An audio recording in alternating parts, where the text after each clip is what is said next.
Hello, Hi, Joellen. how are you? I'm doing well. Yes, okay.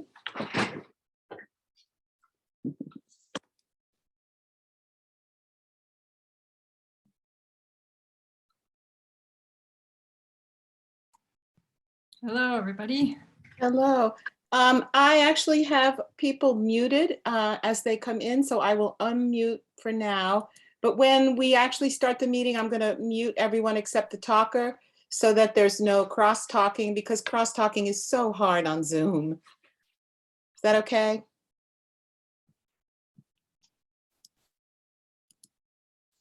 Okay, here's someone else.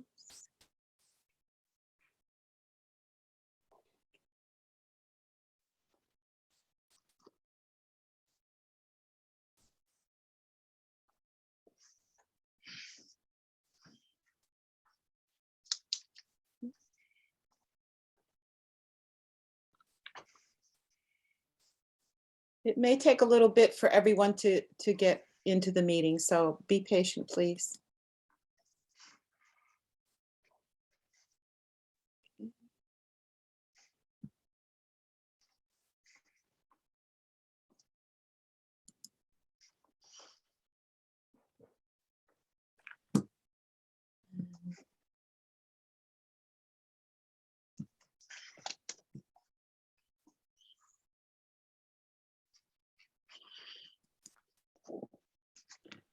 Okay.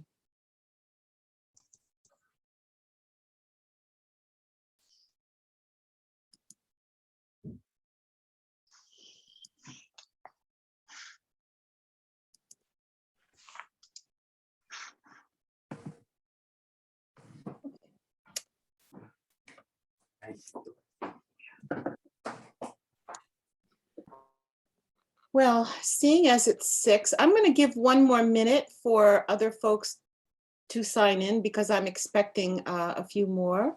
So let's see.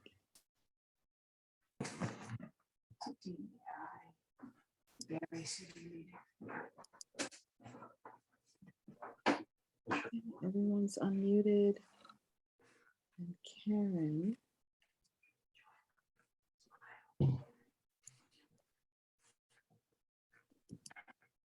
All right.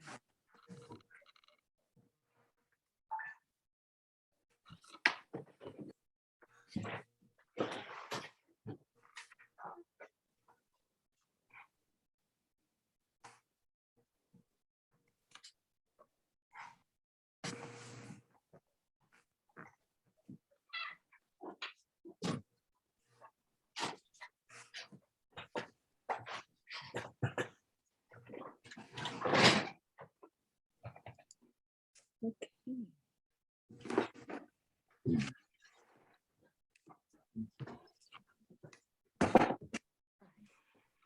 Well, it looks like this is who we've got so far. So we will start the meeting. Welcome, everybody. I'm Joellen Mulvaney. I'm the chair of the the Barre City Diversity and Equity Committee.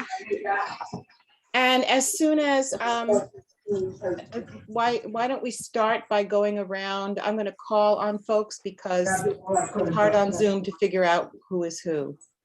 So I'm going to start with you, Jake. You want to introduce yourself, please? Can I ask everybody else to mute? We have a lot of background noise happening. All right, hold on. We can mute ourselves. Yes.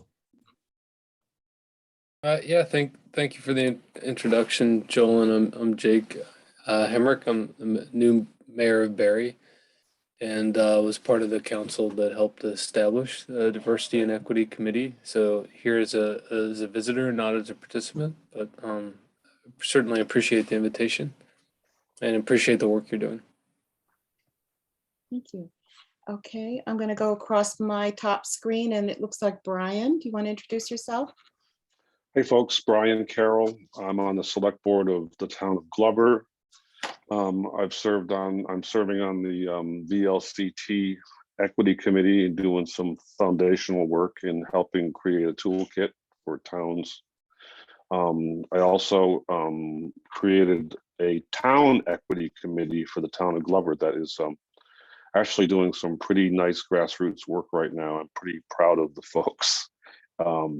And so far it's been a pretty positive experience, even for the committee members. That's where I'm at. Great. Joy Dubin Grossman. You got it. That's right. I'm Joy.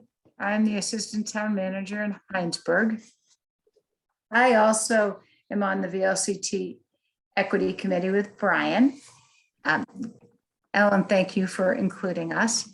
In Heinsberg, I've just begun to formulate, and we're going to meet with a small group to have our first policy review committee with a DEI lens. So that's what's going on for us thus far. Okay. William, introduce yourself. Hi, William Choborg. I'm a member of the Board of Civil Authority and have been on the one of the founding members, I guess you could say, of the Diversity and Equity Committee. Thank you, William. Ellen. I'm Ellen Kay. I'm a member of the Berry City Diversity and Equity Committee, and also serve on the VLCT Equity Committee at this point. Thank you. Svetlana. Hi, I'm Svetlana Zhiksimbieva. I'm with the Berry's Diversity and Equity Committee, and I'm a social worker and relatively new to this community. Delise. Hey there, I'm Dallas Costa, and Dallas, sorry. that's all right. Karen Nelson and myself are public health nurses with the Vermont Department of Health local Berry office, and we are here as visitors tonight. Thank you for having us. Okay, and Karen. Yeah, hi, I'm Karen Nelson. I'm also a public health nurse in Berry, and we are here to learn about what you folks are doing and help us to understand some of the work that the communities are doing and how we might fit in. Great. So thank you for inviting us. Thank you. I'm going to read our welcoming statement, and then we'll do adjustments to the agenda. We acknowledge that Berry City was developed on Sokoke Abenaki land, which the Western Abenaki Nation never ceded, made treaty for, nor were they ever conquered. We aspire to create a space in our meetings that is inclusive, participatory, and equitable. We acknowledge we all come from different experiences and that our experiences may be affected by racism, sexism, classism, homophobia, ableism, and many other systems of oppression. We are here to address equity within the systems of our city in order to inform the City Council of our findings. We acknowledge that systemic inequities exist and do not debate the personal experiences of marginalized and underrepresented community members. With that in mind, it is important that we are thoughtful of the impact of our words on each other in this space. So the agenda as written was to have our working groups give reports first, but since we have guests, I'd like to switch that around and just begin with our group discussion. And I'm going to ask Ellen Kay to lead that discussion. So I'm turning it over to you, Ellen. Thanks, Jolyn. And we were expecting 2 more people, and I've just emailed one down. There's 3 people in the waiting room. I'm sorry. Okay, thank you.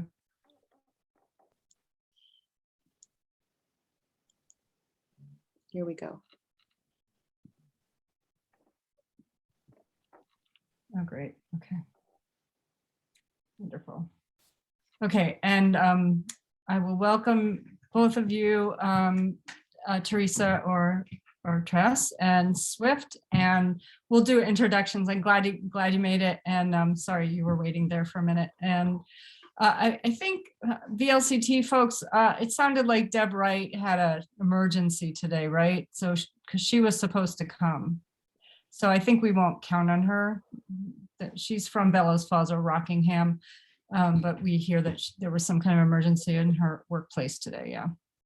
Is that right, Joy and Brian? That's what I read, yes. Okay, yeah, I was just coming in the meeting when I heard. Brian, were you going to say something there? No, I was just nodding. Okay, great. Okay, so welcome, everybody. We are gonna we're gonna have this discussion first on our agenda today. And for the benefit of the two folks who just came in, let's see, can we just quickly go around and say, well, yeah, let's just go around and say names and what your affiliation is. And why don't I call on people? Joellen? I'm Joellen Mulvaney, and I am the chair of the Barry City Diversity and Equity Committee. Jake? I'm Jake Hemrick. I'm the mayor of Berry City. And Brian? Brian Carroll, serve on the Glover Town Select Board, as well as the VLCT Equity Committee, as well as the Town of Glover's Equity Committee. Thanks. William? William Choborg, member of the Board of Civil Authority and also a founding member of the Diversity and Equity Committee. Joy? Joy Dubin Grossman, Assistant Town Manager in Heinsberg. I serve on the VLCT Equity Committee, and I am leading the diversity, equity, and inclusion work in the town of Heinsberg. Svetlana? Svetlana Zhixinbieva, Berry City Diversity and Equity Committee. Okay. Dallas? Dallas Costa, Vermont Department of Health. And Karen? Karen Nelson, Vermont Department of Health. And then Swift, why don't you introduce yourself? Swift Everty, I'm the co-chair of the Putney Equity and Equity. Sorry, we were asked to change our name. Equity and Inclusion Advisory Committee.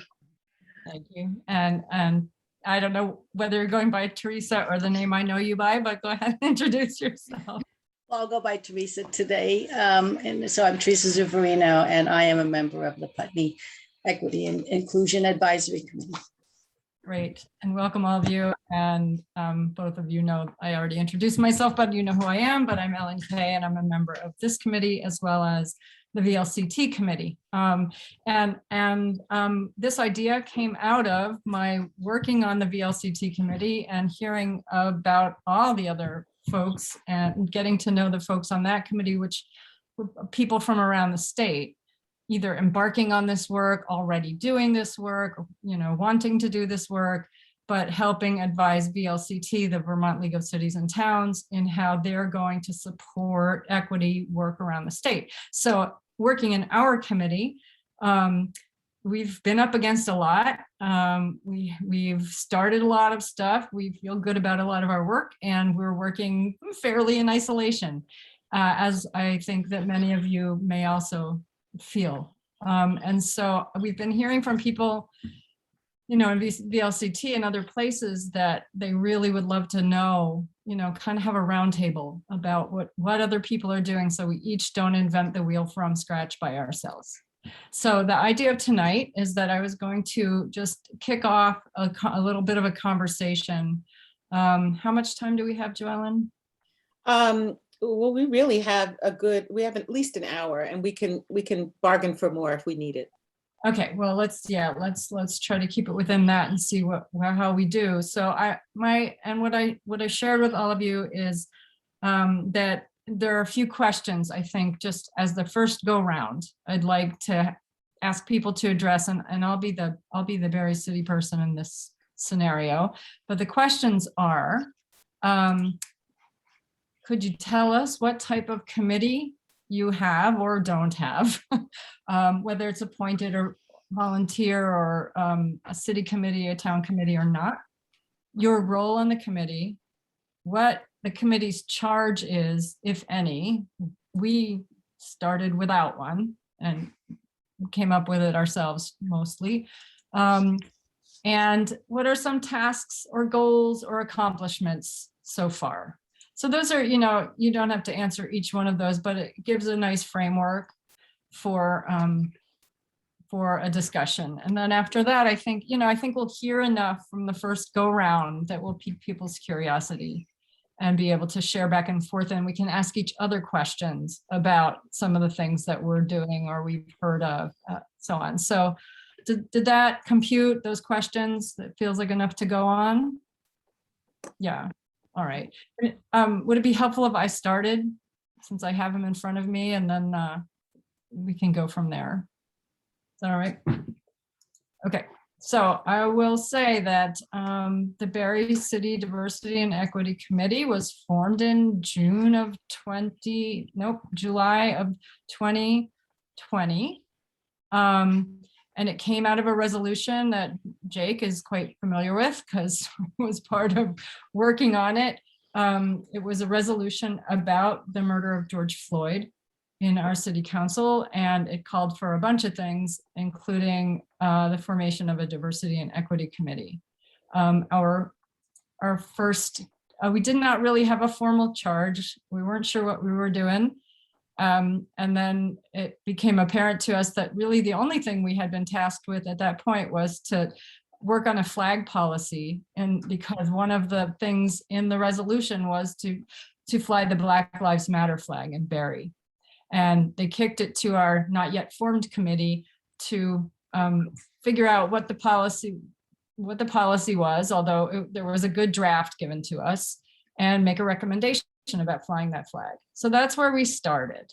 Some of the things, we have a mission and a vision statement. If somebody on the committee is ready to throw that into the chat, that might be helpful. I don't think I'm going to read it, but I'll go on, and if that shows up, then great. But what we're doing is we're trying to look at policies in Berry City with an equity, through an equity lens. And a couple of the things that we're working on are we are introducing the equity impact assessment tool, which was developed by Susanna Davis as the director of equity of the state of Vermont. We took that tool, which is really a questionnaire, and we tweaked it a bit to make it work for Berry City. And we're introducing it to committees and boards and departments, city departments. More and more people are asking us to come and do that. We're introducing it so that they can begin to examine their policies, their grant proposals, their procedures, whatever it is, through an equity lens, and ask themselves those kinds of questions with the hope that they begin to become second nature to the way we look at things. So we've really felt great about that. The other part of what we do is we're embarking on education element, and I'm not working on that part yet, and I'm not as familiar with it as Joellen might be, but I'm gonna stop there because I think I don't want to bog us down with too much detail, and I will turn it over, and we can get deeper like second round, but let me turn it over. Who's ready to go? If someone wants to volunteer first, of Brian, Joy, Swift, and Brian, was that Brian raising his hand? Yeah. Great. Okay. So having served on the committee, VLCT committee, I was getting a little charged up to see how we could take some of the intentions of the VLCT committee and include them in the town of Glover's governmental structure, if you will, for lack of a better term. So I did some cold calling to at least see if I could get a quorum of at least 3 people. Ended up getting 5 people together for our first meeting, and I took a lot of information from the VLCT documents, shared with them some of the challenges in trying to be more inclusive, dealing with a rural area where inclusivity may be may not exist as overtly as in other parts of the country. So to make a long story short, we ended up with 9 charter members, if you will, and We did adopt the statement of inclusion that kind of guided us, that I could publish on the website and put in the minutes. And this was in December of 21. And in January, there was 2 select board members on the committee, and I thought instead of having 2 select board members, that there should be 1 select board member, and I would serve as ex officio. I didn't want to get too deep into it. I wanted to see how it could kind of work on its own. So in February, they elected a chair, vice chair, secretary, and the conversations have been compelling because we actually do have connections to people of color who have stories to tell about, you know, the bucolic setting of Glover that really makes people look at our situation in a more honest way. The people who serve on the committee are pretty forward thinkers. So the only kind of tension that I've seen has been, can we move a little faster on this? You know, and I think I started out thinking, well, we need to orient ourselves and we need to be reflective. And I think my pace was a little bit slow. So these people are doers. Whether chances are there'll be some, right now there has not been any challenge. You know, we've had it. It was introduced at our town meeting. A lot of nodding heads at Glover town meeting. So that was a very positive sign. From the town meeting, 4 more people were recruited for the committee. And there's so far there's been 2 basic projects. Creating a welcome sign that has symbols of different religions, ethnicity, and it's a welcome. We're welcome. We're all people are welcome. And so that has become sort of the icon. And we got a grant. The committee got a donation from local bank for $1,000 to create these signs to distribute out to businesses as well as on the municipal welcome signs. And the committee also decided that they would do anyone who moves to the area gets a welcome basket of, you know, of useful information as well as local maple syrup and such. And so that's sort of where they're at now. They're really kind of, I think they're really looking forward to having some influence with people that may not exactly buy into the idea that there's a need for more inclusivity. But I think that's where our chairperson is, I consider as a leader, and I'm looking forward already to just kind of working with him and see how he wants to go with this. So. Ellen, could we please just welcome the 2 new folks? So Yeah, so Lucy and Avery is going to also join our panel from Hardwick. And I don't know Ethan. So welcome. Ethan, you want to introduce yourself, please? Hi, thank you so much. My apologies about being late. My name is Ethan Lawrence. I'm chair of the Justice, Equity, Diversity, and Inclusion Committee in Windsor, Vermont. No. So I just got back from a walk and then checked my phone and was like, oh, it's past 6 o'clock. So thanks for having this. Okay. Back to you, Ellen. And hello, Lucian, you're from Hardwick, yes? Yes. Okay, so yeah, let's move on to Joy. Hi. So Heinsberg, back in the summer of 2020, started a group, a racial equity group that kind of really never got off the ground as a town group. And it became more under the auspices of some people that called it the Heinsberg Racial Equity Committee, which has been, or Racial Equity Working Committee, which has been a great opportunity, but it's been really focused on the school.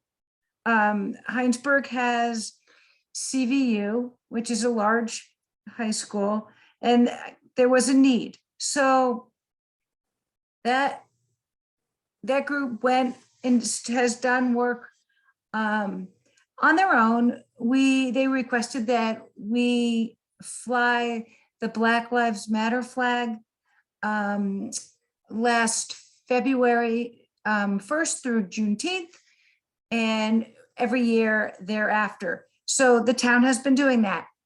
Then last April, we had some changes and we decided it was time to do more town diversity, equity, and inclusion work. And I was charged with doing this. And it's been slow. Maybe, as I said earlier today at a meeting, at the speed of trust. And there's definitely more trust at this point. So we are making some headway. I serve on the VLCT Equity Committee, so that's been a helpful way to lead a little bit for me, to see what else is going on and to reach out to people and to talk to people, because in many ways, I do feel like an island in Heinsberg, at least at Town Hall, doing this work, because there hasn't been a strong group saying, we need this work. It's more of that initial group went and did their own thing. But there's a few voices saying, we could use this work. So as of recent, I got some traction with the concept of let's do a policy, review public policy in Heinsberg with a lens of diversity, equity, and inclusion, which, while it sounds like some groups have that as a subgroup, Heinsberg has traction to start this way, which I'm pleased. It feels finally like we are not just sidestepping, but we're moving forward. We have a small group that I suspect we will either meet 2 weeks from now or 3 weeks from now. We're just trying to iron out that date, which is good. People are looking forward to doing it, and I'm looking forward to figuring out my role within it. And I'm not 100% sure how that will look. Once again, it's about the trust, and I want to make sure that they would like me as part of the working group, aside to the working group, but I'm not 100% sure. So I'm figuring that out as I go along. I've also started realizing that the many things we're trying to do quietly can't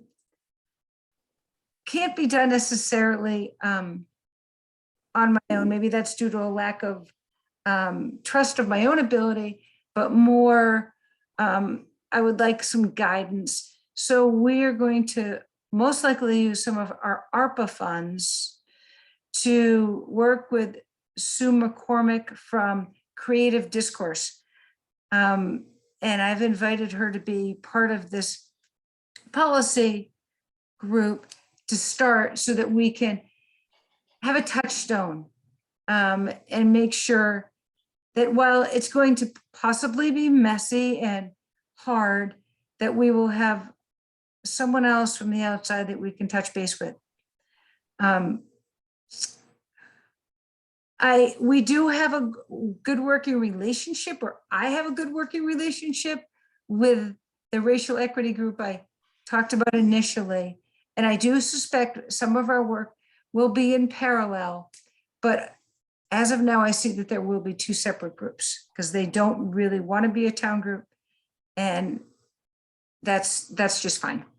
So that's what's going on in Heinsberg, and it's been challenging, but we are making our way. So thank you for including me in this conversation tonight. Great, thanks, Joy. All right, how about Swift? Are you ready to to speak? Yeah, hi. So I have been on the equity committee since around October 2020, I believe. Right, maybe it's 2021 actually. And this equity committee was founded in 2019. I think it was the first in the state. And it was, I know that it was definitely this amazing brainchild of Laura Chapman and the community here. And she was stunning when she was on the select board getting this going. We had some big moments of beautiful work. We got a Black Lives Matter mural. There was training done in response to some dramatic things that were said in by leadership, and recognizing that it was really required. Some conversations with the police and how we can just support local community members, and then in around, I guess it was early 2021, some personal actions got muddled with actions with the equity committee, and the equity committee was really found to be at fault and put down. I'm sure that select board members would probably use different language than that, but it was certainly paused, certainly asked to stop meeting, and certainly 5 members were asked to not come back, basically, or at least made very clear that if they submitted letters, they would not be welcomed back. So there was this moment of forming a subcommittee with 2 of the members, myself and another member, and a select board member and another person coming in as an advisor, and just completely reworking and finding a charge. There a lot of focus from the select board of like, we need details and restrictions and boxes to put you in so we feel comfortable.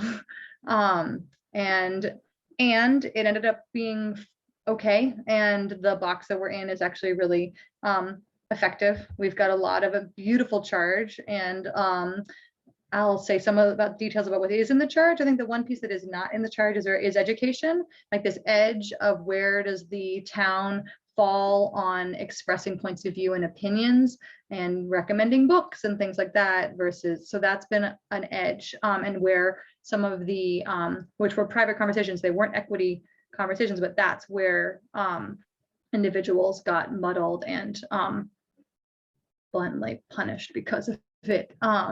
And there's still fallout from that. But we are really doing amazing work right now, and it's really exciting. I'm really grateful that myself and this other member, Mark Thurman, and Ann Beekman, she stepped down, but all 3 of us were on the original committee and all continuing, and now Tress joins us, and we have a very small committee, but a lot of that is rebuilding and getting some really amazing stuff going to kind of come on back. So some of the projects we're working on are, we are working on a survey, which is in our new charge, to survey the town to get a sense of what the community really feels like some of the needs are in relation to equity. We're networking with our businesses, our local businesses, and that is also within our charge of getting a sense of what is going on for equity and where are the gaps and what, who wants more training or more opportunities. Our next meeting is our first meeting. Tress has really, this has been her baby. Like reaching out to every business saying like, hey, what are you doing for equity? And now we're having our first meeting where we're going to invite some of those businesses to start talking about how we can, if people are interested in forming a declaration of inclusion. And I think, Brian, you spoke a little bit about that, and that is on the state level, and Al Wakefield is trying to get churches and municipalities to sign on to declarations of inclusion. And our exciting piece of taking all this networking is like, okay, well, let's see if we can get every business in Putney to sign a declaration of inclusion. So that's seeming like the town is on board for that. We are reworking our mural in this sort of sidelined pandemic way was amazing, and then really never got updated. And so we're going to be removing it and finding a vertical space that we can put that on, and the town seems excited about that. We are working on, I am deeply working on our town policies and procedures, and so is our town manager. And I've really witnessed an amazing change in her in the past 2 years of how she's changed the lens and open to that. So, and the other piece we're doing is making sure that we have a clear town calendar that not only acknowledges like diverse holidays, but also some place for anyone to look and say like, oh yes, it is Asian American Women History Month. Like the day after Women's Day was Asian American Equal Pay Day, or like, and it's all there. And and then we're also going to compile a list of like, these are the ones we do acknowledge. Please let us know if you want us to acknowledge other things, and don't get upset at us for not acknowledging other things, but here's what we do acknowledge.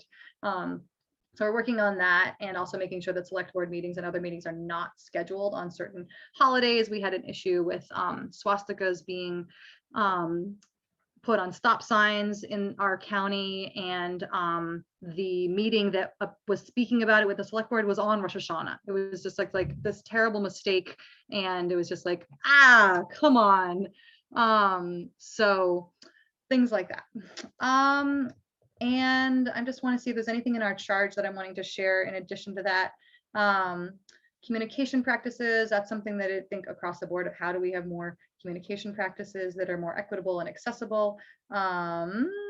Just in general, it's a piece of like, one of our charges is making recommendations regarding measures that will address and challenge instances of inequity. Because like it's this general advisory piece of like, how do we, like, there's a lot of really helpful general charges in ours, and there's also some really specific ones. And then ongoing training programs for select board and other elected officials is one of our charges.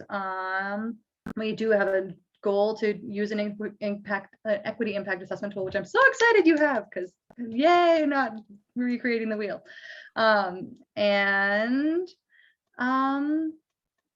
Providing resources and allyship for confronting bias motivated incidents. So that was a big piece of what was done in the first year of people from the town coming to the equity committee, either referred from the select board of like, I got this email of someone saying this thing happened.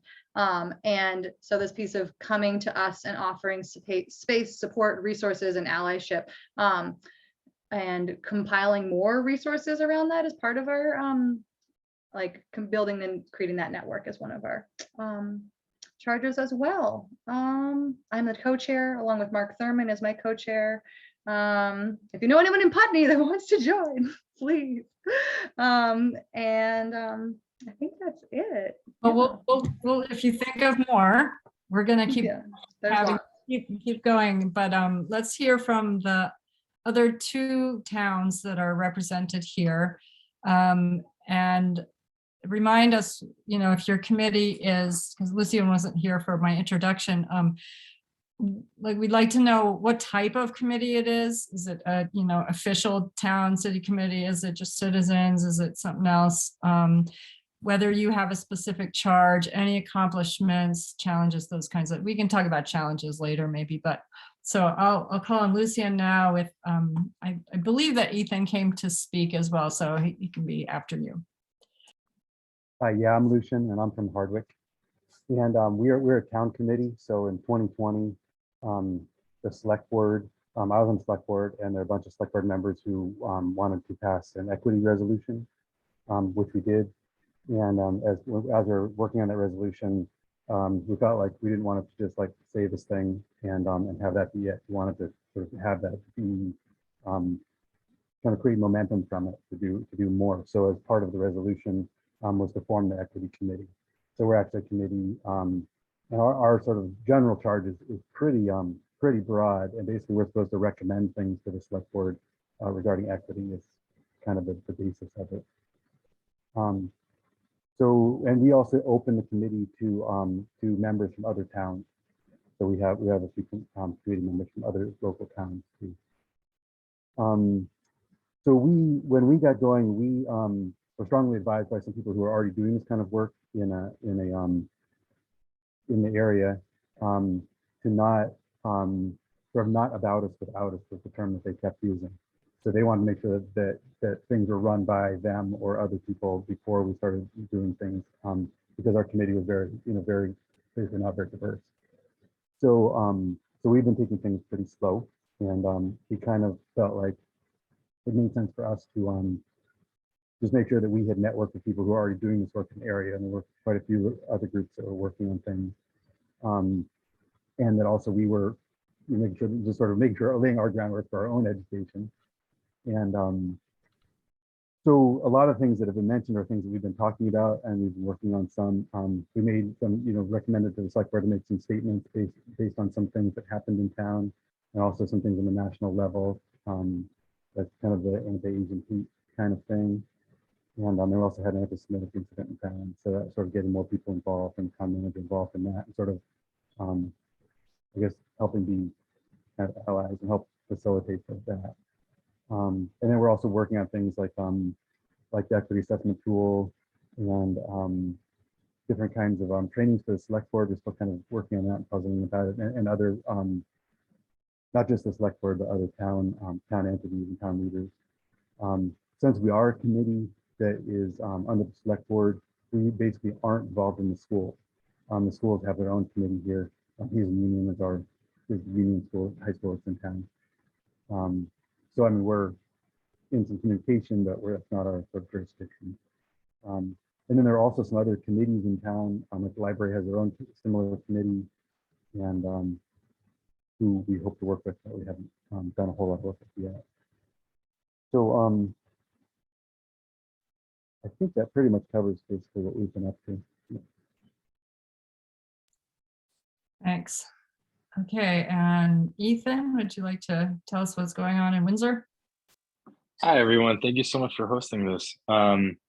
Wonderful to hear from a lot of common successes and struggles, I suppose, from other folks.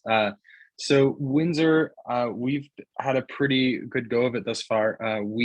Our Justice, Equity, Diversity, Inclusion Committee was formally started in August and passed in July of 2021 now. And we started in August of 2021.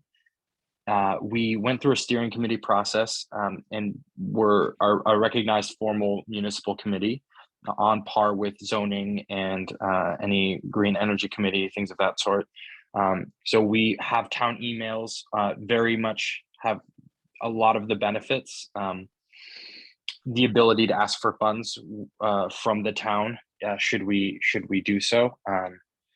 So yeah, we've been very blessed in a lot of ways. And our setup is really has been pretty slow, but it's been really about relationships for us. And so, of course, all of this work is, but someone just mentioned at the pace of relationship or something like that. At the pace of trust. Beautiful. At the pace of trust. Oh my gosh. Wow. That really struck a chord with me. So just throw that out there. Thank you so much, whoever said that. So at the pace of trust is very salient for us as well. There are a lot of these things. The steering committee process in particular was all public meeting format. And so we kind of were this conduit in a lot of ways of having folks from Windsor come together and engage with these ideas. Most folks had not ever heard of anti-racism, had not ever heard of intersectionality. Talking about pronouns was kind of like new to them, understanding these things. And so we didn't have formal workshops per se, but we just had conversations. And I want to say thank you to a lot of these towns, and a special shout out to Putney, because we looked and did research on a lot of your charges and informed Hardwick, I think, as well. And we looked at these charges and learned a lot of really wonderful information and really wonderful language from these. So just want to say thank you to that. Some things that we've been working on, some things that our charges, and we did 2 documents, and they're pretty comprehensive and pretty detailed on purpose. Ambiguity is where things in gray area tends to be where good policy goes to die. So my strong words, but so we have a very specific charge, pretty comprehensive, and has a decent amount of teeth to it, I would say. Not all necessarily that I wanted, but that's okay. It's a dynamic living document in a sense. So we had a mission, vision, and value statement that was drafted by the steering committee and then passed by the formal JEDI committee, both of which I was chairing. And then we have our charge document.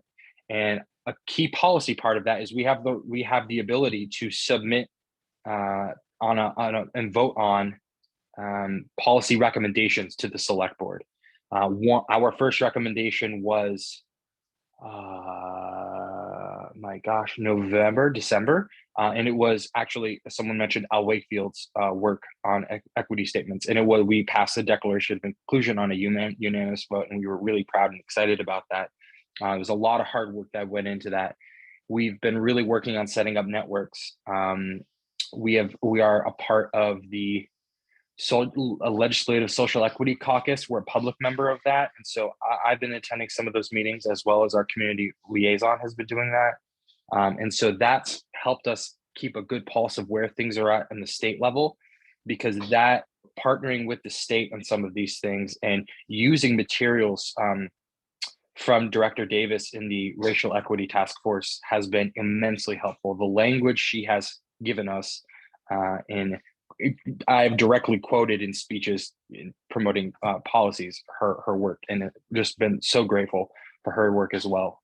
So we've been really kind of centering other minds and really bringing in other minds and kind of being facilitators in a sense. We are still figuring out kind of the process of how we're going to do what we're going to do, and always checking the idea of how we know what we think we know. And so, you know, who defines a problem is very, very important. And I'll just say this last thing before I bore you all to death. We're really, really proud of, but we're really struggling a lot with some data that we got from the Youth Risk Behavior Survey regarding mental health, suicidality, and self-harm rates among trans youth in our community. And the numbers were really horrible and were precipitated the pandemic. And so we are currently kind of gearing up to have more conversations about how do we best show up for and support our queer and trans kids in our communities, and in our community in particular, and have really strong allyship and relationship with the school board here. And so we've been kind of partnering on some of the policies on some of these issues. They have come to support us, and we're going to support them as well. So partnership and relationship, both with groups, but then also really on the ground with members of the town, has been really valuable and important to us. So anyway, thank you. Wow. Thank you. Thanks, everybody. I just wanted to also just introduce Steve McKenzie, who's here. He's the city manager for Barre City and attends most of our meetings, I would say, if not all. So welcome, Steve. Wow, that was amazing. And it is so interesting to hear the variety of the way committees look, what they do, how they think, I didn't know that Windsor had been going for a while. I didn't know that Putney was such an early committee. And I have to say, I was chuckling a little with recognition at Putney when you talked about it's sort of falling apart and coming back and being put back together. The VLCT committee has done just that. Yeah, exactly. The three of us here have experienced that entire thing, and it takes a lot of courage actually to look at this isn't right. How can we stop and retool this, because we're not doing what we're supposed to be doing here. So I don't know if that was Putney's experience, but that certainly happened with VLCT. Yeah, I will say that was not our experience. I just want to clarify that we were asked to stop because of miscommunications, misunderstandings, and AKA racism. Right. Yeah. But it is not it's not a straight line, I'll say. Yeah. And that, you know, that comes with this territory. So I think that's really interesting. So does anybody have questions for any of the people who spoke? Something you heard you'd like to hear elucidated a little more? I think, let's, and all, you know, not just the panelists, but everybody else who is here as well. Were there questions that came up that you'd like people to address?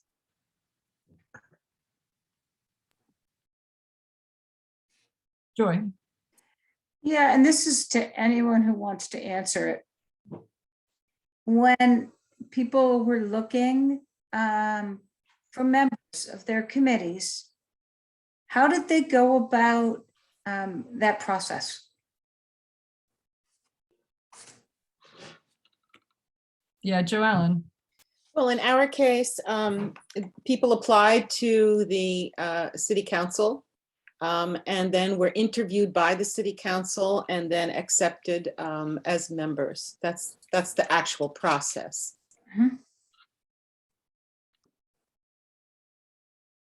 Would anybody else like to speak to how that happens in your town? Lizzie. Sure.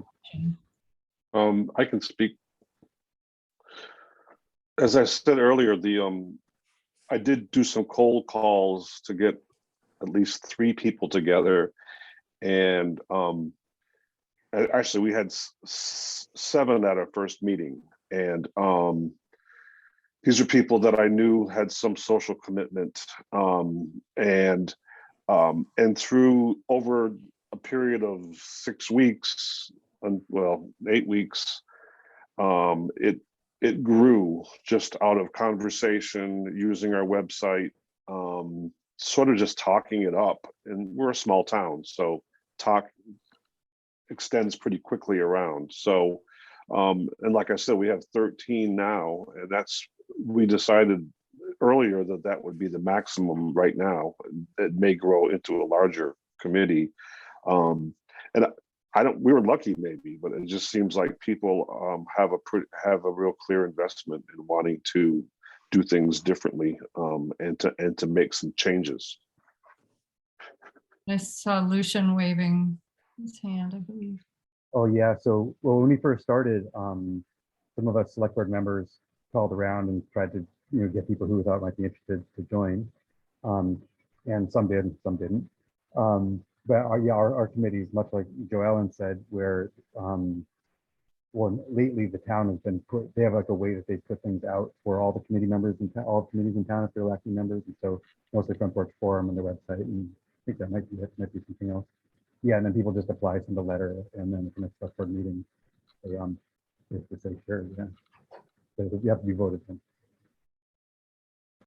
I can share. Originally, the committee people were kind of highlighted and asked to join, and Laura Chapman really compiled an amazing team of people. We had a 9-member committee. We had 3 people of color. We had our president of the Wyndham County NAACP on, and as things continued and as things got more dramatic, or Putney really showed some of its true colors, people either resigned, and then in the end people were when the committee was asked to stop working, a lot of people were injured in that and didn't come back.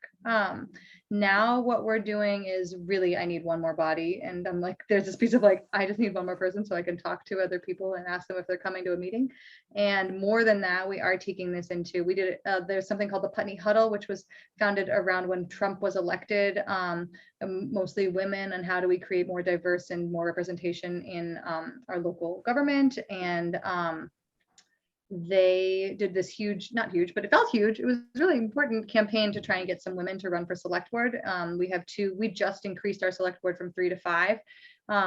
And so they did this meetings every Sunday and writing up a blurb of what it is to be a select board and getting other female select people that have run in the past 10 years to talk about what it's like. And there was our last email exchange was like, okay, great. Now what? Let's do this with the rest of our committees. We have 3 or 4 seats on the planning board. We have some seats. We really need seats in the equity committee. There's seats in the housing, affordable housing committee. And so as piece of our next step is to create each of those committees that are needing members, or creating a short little blurb of what it is to be on the member and what it is to be a member and what it looks like. And then really creating more than just word of mouth, but a little bit of campaigning to find people to fill the seats, and people that match the mission of what these committees are doing. Yeah.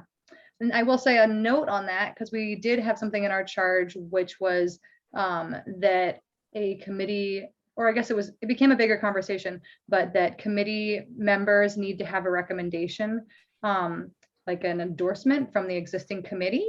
And that was a possibility going to be a town policy. And it was shut down with this possibility of not creating diversity in the committee. That we originally wanted to do that because there was whispers of people that were really trying to block equity work joining these committees and getting in and then running amok. So yes, it definitely could be seen as discriminatory if not just anybody can join these committees and you have to agree with these policies and procedures. And so there's an edge there to walk. But yeah, so right now we're in a little bit of campaigning and spreading, and I have on my list to create a what does an equity committee member do? Little blurb. Yeah. Yeah, Thank you all. that's real interesting. And in our city, there were no qualifications required. No, you just wrote a letter and said whether you could make the meetings, and that was it. And we began, crafting our own charge and our own descriptions and our own principles, because I don't believe it's discriminatory to say that you need to align with the principles of the work of a committee to be on it.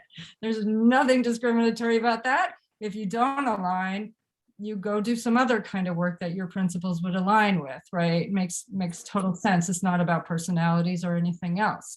And so it became necessary really so we have a whole founding document that talks about our goals and our charge and our principles and what we think racism is and what we think equity looks like and how we define it and all of that. But that's a very interesting line. And I believe that aligning with principles is just great, that there's no problem. I don't think there's any conflict there. But so I'd like to see our city be more selective about who works on a committee. If they don't align with the committee's values, they should not be selected for that committee. Joellen. Sorry. That's okay.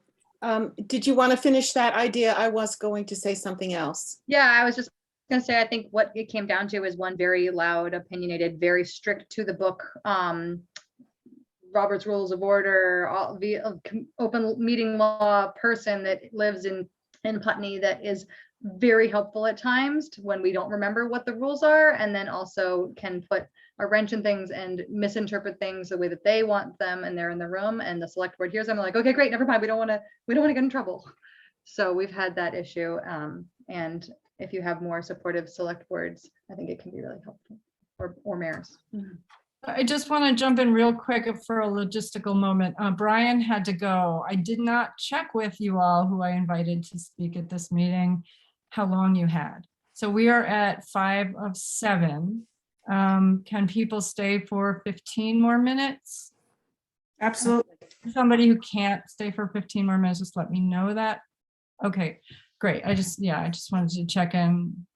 Okay, great. So Joellen was going to say something, and I see Ethan's hand as well. I just wanted to alert people who may not know, because Ethan reminded me of this. Data is one of the things that hopefully we're all looking forward to using in our work. And sometimes it's difficult to suss out exactly what the data means, and sometimes the data is inaccurate.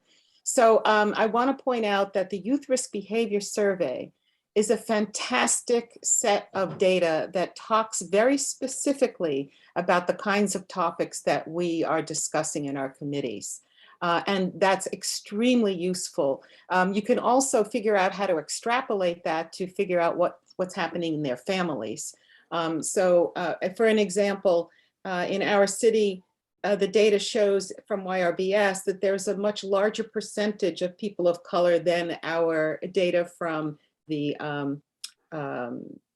census. So make sure that you include that when you are looking for information about how your community is. Go ahead, Ethan. Yeah, that was a really, really great point about the YRBS. I was just going to say about the kind of the selection process, and wanted to, and the co-opting of the ideas about diversity that a lot of folks are doing to combat Jedi groups. So our process was that anyone could submit a letter of interest to the select board, and then the select board would vote on their appointment. For us, when we started our steering committee, we took full advantage of this wave of awareness that was happening and in momentum and enthusiasm. However, frankly, unsustainable it was, or unsustained it was for a while. We really took advantage of that, or really lucky to do so. And I want to give a shout out to Amanda Smith, a former select board member, and I think is part of VLCT now, but she was headed this whole operation and this whole committee, steering committee up and stuff, and personally got me involved, which I'm really grateful for. But so we had all these steering members come in, and then most of them continued on to the committee with some new folks kind of submitting letters. So we have not had a recruitment problem per se with adults thus far. However, in our charge, we did have a youth member from either lives in Windsor or it goes to Windsor public schools, and there's no age limit on this member. And we have really tried hard to recruit especially from the high school and the middle school, under this idea of, nothing for us without us, especially when we were looking at this data from the YRBS, it was so scary. And why we got to have kids, youth leading and giving their input. And, because I remember being a teenager and listening to adults say what they thought I was going through. And it was like, what are you talking about? We never get it as adults, and now I'm an adult and I know I don't get it. But but so we really tried to do that. The struggle that we ran into is that sometimes the asking folks in protected and marginalized groups to do these things, it's not the same ask as you would someone who's privileged or in one of those groups. For me, as a Latinx man, I'm cisgendered, and it's different for me walking into a room, even though I'm a person of color. But at the same, so there's a balance sometimes, but that was a big factor, right? And so, but for some of these kids coming in wanting to talk about these issues, especially queer and trans kids wanting to be a part of these things, they were interested, but what was communicated from teachers and staff was that this is overwhelming for them. Like, remembering that they are children and they are developing. And I'm a social worker and a special ed teacher, working with kids with emotional and behavioral struggles. And I can tell you firsthand that the social isolation that COVID brought on was the worst part for a lot of these kids, on par with kind of the physical threat of the virus. And so so it was really difficult to kind of like figure out, how do we get this youth direction without in some ways essentializing them. And that's been tricky for us. We want to recruit the folks who are most impacted. But sometimes that looks more like getting their feedback and their ideas, and really centering the feedback and the ideas, and not necessarily always kind of making them do the work. It's tricky. It's a really hard balance. Actually, thank you for mentioning that. I forgot that at the very beginning of our work here, because we were predominantly white, I struggled with that balance as well. And so what I went and did was contacted a bunch of folks on Facebook who were my Facebook friends and in my networks, people of color in Vermont, and asked who would be willing to just let me hear what they had to say, like on the phone, for half hour, 15 minutes, whatever. They tell me their story, tell me why it would be important to see Barre as a welcoming and inclusive place, or to see a Black Lives Matter flag fly. And so I was able to bring those voices in without asking them to do the labor. And I was afraid a little bit that I was making them do labor by talking to me. But in fact, every last person I spoke with was like, thank you.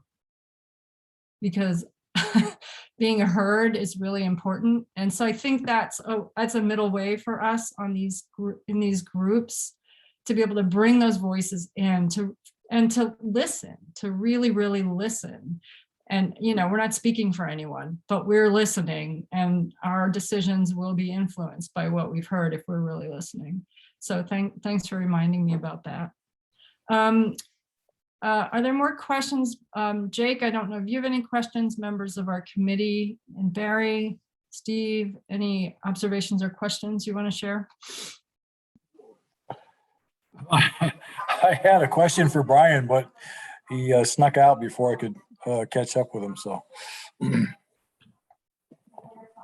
have a question. I guess as we're getting closer to wrapping up, what are our next steps? I mean, this has been something that we've been wanting in Putney for a year and just have been busy and distracted, and went to the town fair and was like, oh my gosh, there's such a resource here, and then kind of fizzled. And just witnessing this, what we have is such a resource as in individual towns, and we're missing. I mean, there's probably at least 10 or 15 more towns that are doing this work, and creating. I'd love to be helpful. Maybe it's head up by VLCT, but I'd love to help be the one of the ones that keeps clicking the button of like, okay, wait, let's create this email list, even if it's just or whatever it is of the next steps of working together, and having quarterly meetings or something like that. Like, what do we imagine is next? So that reminds me that VLCT is actually taking applications for increasing the membership on the committee. And there are lots of guidelines and we're ironing those all out, but please spread the word. If there are folks of color or, any of us who are committed to these principles who want to be part of that committee, we're looking at things like geographic representation and all sorts of other representation. So that's one thing.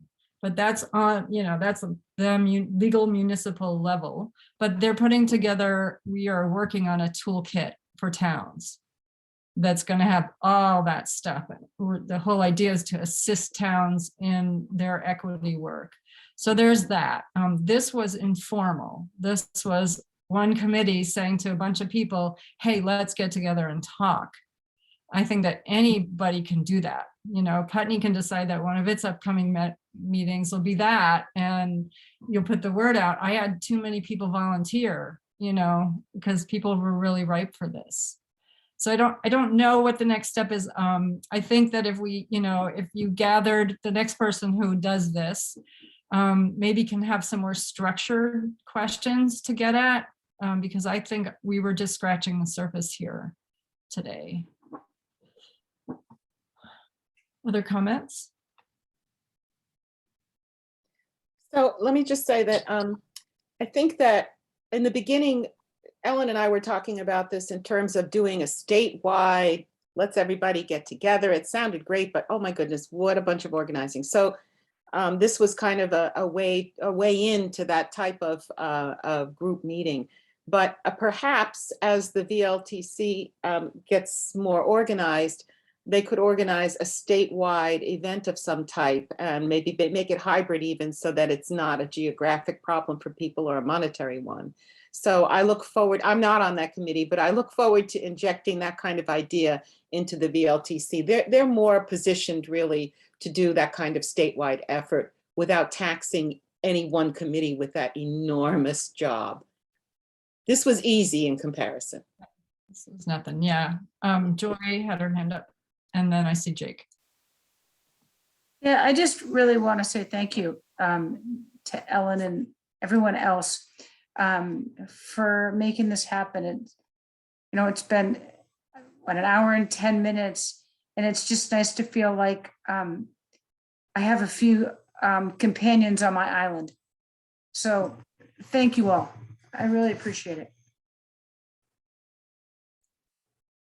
Jake. Thank you, Ellen. I'm just thinking about a question I'm putting out there, but also something that I want to learn more about is are the best practices that help our municipal governments reflect the diversity of our community, and to create invitations for people to be part of boards, committees, and commissions. But recognizing that not everybody can do that, and how do we create space and process to elevate those voices and those needs, because not everybody has the time or the money or the transportation, or necessarily has felt welcomed or listened to in previous experiences. And so I think we have a lot of past to overcome, and need to kind of find those, what's working. So it's been great to hear about some of the things that are working in other communities, and particularly just the next incremental step that you can take in moving at the speed of trust. I think that's a really neat way to put it from Swift. I wasn't the one that said it. I was the one that loved it. I don't know who said Okay. From Joy.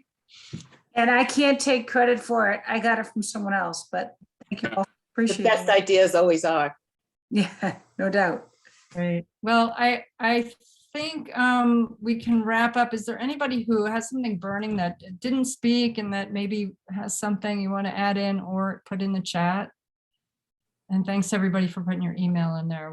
We'll capture that, and y'all can capture it too before you go.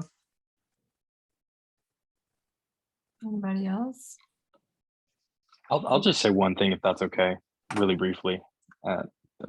Being mindful, I might be taking up a little too much space, but so, you know, I think the networking piece of this and the solidarity piece of this, and having other people in this state and in our communities that know what it's like, and we don't have to reinvent the wheel, and having those connections are so important. And I think it's also important because we're going to need to show up for each other, you know, like it's happening a lot with school boards, but we're already seeing some of that in Windsor, where there are rumblings of some waves of kind of protest per se about the very foundation and ability to have these groups. And I think that was reflected in the story about what has happened in Putney as well. And so, you know, let's have this solidarity with each other and be able to kind of like jump on some meetings and back each other up and brainstorm, you know, how to do some of the politics around these committees. I think that's really important too. So we'd love to be a resource any way we can.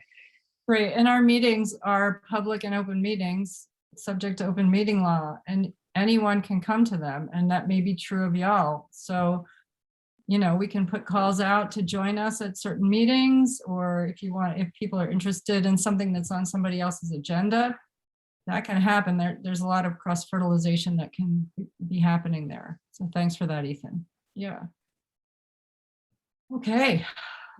I was just going to say, if folks are interested in coming to our next meeting on April 1st, we are going to be talking about this Declaration of Inclusion piece around how to get, basically starting this process of this might be a high percentage of Putney businesses. The town hasn't done it yet, but that's not lack of interest. That's just lack of details. We're just in the beginning stages of that, but we are April 1st. That's going to be one of the main things on our agenda if folks are interested in coming.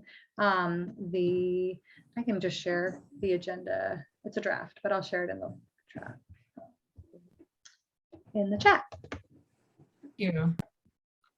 All right. Well, you all have, everyone who came tonight, I think, has my email, and now we have each other's. So let's keep each other apprised of what we're up to, and lend each other support, ask each other questions. That'd be great. And maybe it will become formalized at some point, but we don't have to start there. So I think I'll turn back over. Oh, sorry, yeah. could I make one request? Sorry, I'll shut up, I swear. Is there someone that could kind of like get everyone on an email, and just so that we have all emails, because I think we're all going to lose them in the chat. And I don't have the ability to write them down right now. Yeah, I'll capture those and send an email out after the meeting, and thank you all, and then you'll all have. Thank you. And everyone on the Berry Diversity and Equity Committee, our emails can be found at the berrycity.org website. And I'm not moving fast enough to get the agenda, but it's on our website, and it's April 1st at 12:15. It's a Friday, and it's on Zoom.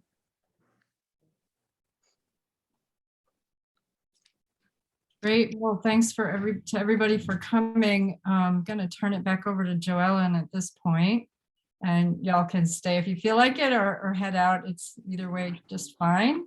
But I really appreciated you being here tonight. Thank you all. Good night. Good night. Thanks for coming. Okay, so we're going to pop up to the top of our agenda here, and the first report is from the Community Education Group, and I'm going to give that report because Chris had an emergency, a family emergency and couldn't be here. As you know, the education group has been struggling with trying to figure out, how to do a community education project. And we were working on the Community Read project, but because of our loss of some of our other partners, most notably the school, we've had to pivot to a different idea. So we recruited a woman by the name of Gail Mears. Gail Mears is a therapist, and she works mostly with youth and has been doing a program called Guerrilla Theater. It's a project where she takes a group of 8 or 9 youth.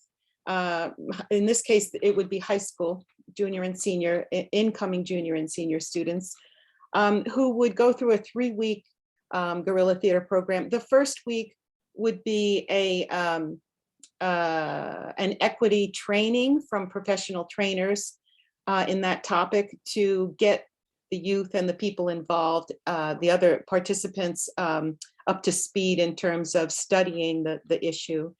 And then the next 2 weeks is guerrilla theater, where the students, along with Gail, create skits that describe their response to the material that they've studied. It would include data and that sort of thing to present to the community, the wider community.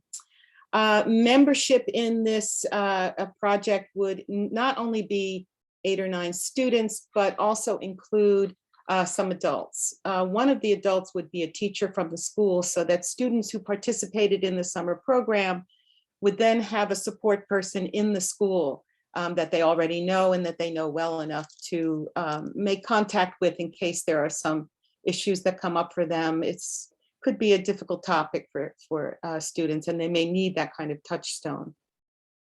And then the other adult would be, hopefully, I haven't worked this out yet. We haven't worked this out yet with the police department, but hopefully it includes a member from the police department, so that these folks go through the whole process together, get to know each other.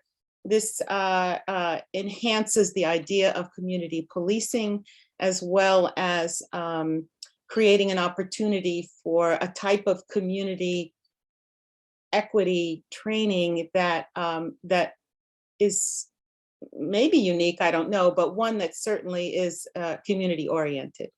So so what I'm asking the committee to do, the working group is well on its way to formalizing or formulating this whole project. We've had a few meetings, and there are more to come, including creating some a budget around it. So I believe I did send out the first draft of the idea as well as the budget sheet. Did I not? Did you folks get that? I think I sent it out to everyone. I'm not going to put it up here because what we really need tonight is just a decision from the committee to switch from the Community Reads project to this youth leadership development project, which will then inform the community when they do the presentation. So it kind of marries a few things together, including the potential for interesting some young people in joining our committee, which we've not been successful at. I think that's kind of the long and the short of it. Joellen, so the community presentation part would be the 3rd week? The community presentation part could happen at any time, because that would just mean scheduling the Opera House or the auditorium or something for the presentation. One of the presentations would, of course, be at the school, but hopefully there's a public space as well, like the Opera House.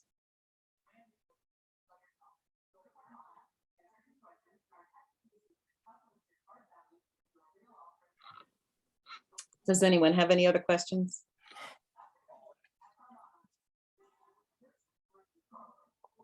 So seeing that no one has a question, can I ask please for a motion to accept the Education Committee pursuing this project?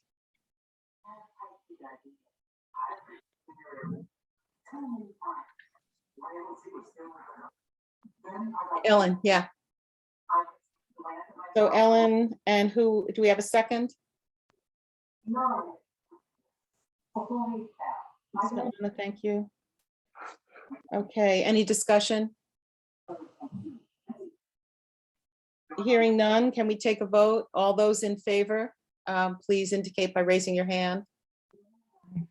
Okay, great, thank you. All right. Next. Well, I have Danielle down here for reporting from the from the Equity Assessment Impact Tool. Do one of you want to talk about progress? Lana, do you feel like giving a report? If you don't, I will. Yeah, and if you don't mind, since I missed the last presentation that you did. Right, true. We've done a few presentations of the Equity Impact Assessment Tool. The most recent was with the Cow Pasture Committee, who just gotten a grant, and it's all their stuff is about access, is about how to make the cow pasture trails as a recreational place accessible to all, not just to people who feel comfortable in that setting or people who have transportation to that setting, but how to really think about with a lens of equity. So they were pretty primed to have this conversation because in fact, they wrote the grant using the tool a little bit. So that's great. We met with the Housing Task Force before that, a week before that, or 5 days before that, and gave them the presentation, basically the introduction to the Equity Impact Assessment Tool. And we are going to, we're talking with Bob Nelson, and we'll be meeting at some point with them. We've done some preliminary work with them around the tool, and I believe we're going to be meeting with them soon. Is that right, Svetlana? I'm a little mixed up on that one. I don't think we have a meeting scheduled, but I think we have been discussing this. Right. Yeah, he's given indication that he wants to do it, and we've looked over some policy that they were looking at. So anyway, we're definitely moving along with this, with introducing it around. We're still waiting for a date with Rick Taft at HR because he really wants us to introduce him and work with him. So that's where we're at, and we meet once a month, our little working group, and we're moving along.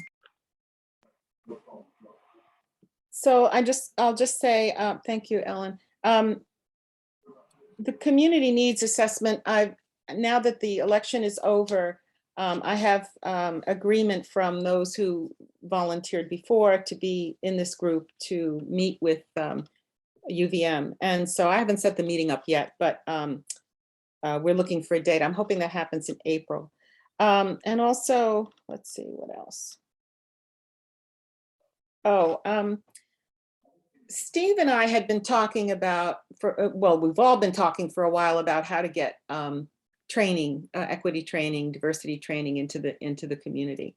And there are some, well, you know, we had bigger ideas and different ideas. And so the project that the Education Committee is working on has a little piece, has a piece of that, of training in there. And that's sort of a way in, it's a way to begin at least. So that hopefully after that, we can realize other ways to inject training into the community. There's a strong commitment from Rick and also from Steve to have municipal workers and the heads of departments trained as well. So we'll roll out this first project that we're working on, this guerrilla theater project, and then continue to figure out ways to have training for staff, for the municipal staff.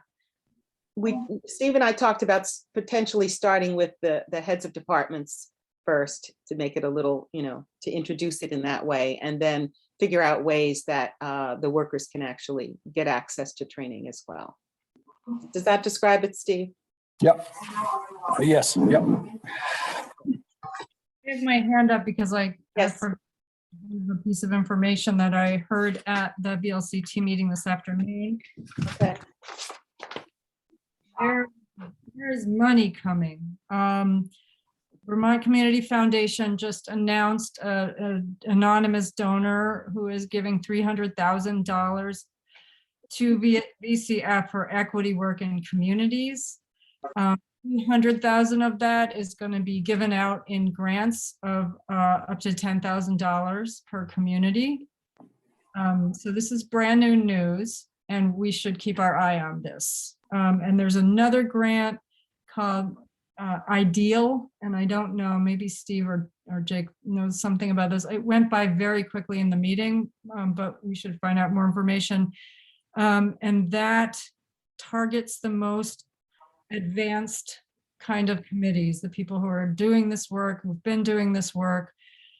It provides special services for communities. It has something to do with legislation in the House. So it went by so quickly that I couldn't, it's at the tail end of the meeting and we'd had a hell of a meeting. So anyway, those are two things to know about when thinking about training or other kinds of services for equity work in Berry City.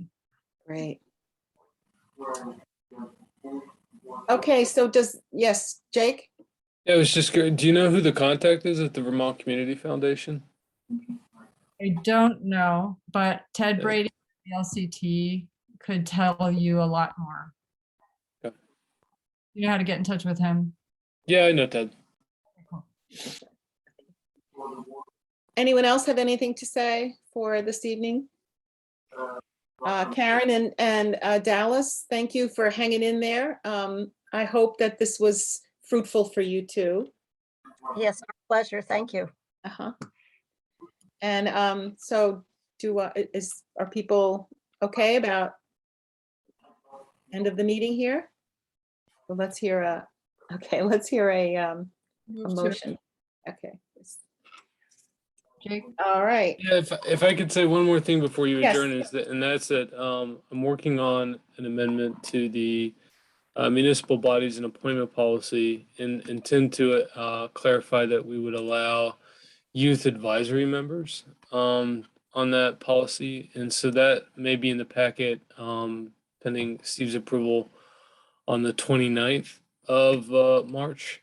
And so you'll be able to see that. And if you have any feedback, definitely bring that to the council meeting. It probably wouldn't extend voting privileges, but could if for certain committees. I know some communities haven't allowed that for like quasi judicial bodies like the Development Review Board, but others they have. I think it might be good to just start off with advisory members and then leave the flexibility to add that later. And it's only for the committees that are subject to the policy. So there are some exclusions like city councils doesn't apply to the policy. So I just wanted to give you a heads up on that. That's something that's we're working on. Jake, just let me ask you when I forget when this happened, but I guess we had to be I don't remember the process, but in any case, we asked for 2 youth. Last time we did our report, we asked for 2 youth representatives that were voting with voting capability and were granted it by the council. Does what you're doing supersede that, or can we still go on that? At this point, I mean, Steve and I'd have to send this draft to Steve and I'll send it to Carol too, but it wouldn't be in conflict. What I'm putting forward would not be in conflict with having youth members. And I want to leave the flexibility for council to extend voting privileges to certain committees if they want. The age, this is a question I have, and I've been trying to find examples of other policies. A lot of them set the age around 16. Is that what you had in mind when you had youth appointees in mind? We actually were thinking middle and high school. Middle and high school. Yeah. Okay. So it would not all middle. It wouldn't be like fourth grade. It would be 6, 7, 8 from sixth grade. I think we started. So like you're 14 in sixth grade. Is that right? Uh, You're 12 or so, or You're 12. 12. Okay. Yeah. All right. Okay, so who wants to put a motion to adjourn? Ellen, any second? Svetlana, thank you. All right, so thank you, everybody. This was a very interesting meeting, and yeah, keep in touch. Thanks, All right, bye. everybody. See you later. Good night.